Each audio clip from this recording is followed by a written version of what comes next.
Hi guys, ఈరోజు నేను పప్పు టమాటో థిక్గా కాకుండా కొంచెం పల్చగా చేశానమాట. చాలా బాగా వచ్చింది. మీరు కూడా ఒకసారి ట్రై చేయండి.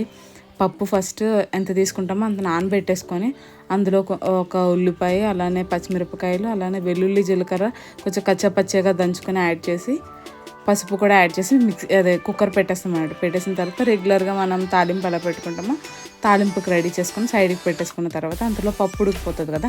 ఉడికిపోయిన పప్పుని బాగా మెదిపి అందులో ఇంకో 2 పచ్చిమిరపకాయలు, అలానే టమాటో, ఉప్పు, కారం యాడ్ చేసి బాగా తెరిలిన తర్వాత చింతపండు రసాన్ని యాడ్ చేసి మీకు థిక్నెస్ బట్టి మీరు చింతపండు రసాన్ని యాడ్ చేసుకొని బాగా మరిగిన తర్వాత ఆ తాలింపు అనేది బాగా వేగించి ఈ మరుగుతున్న పప్పు టమాటో దాంట్లో వేసేస్తే అసలు సూపర్ ఉంటుంది.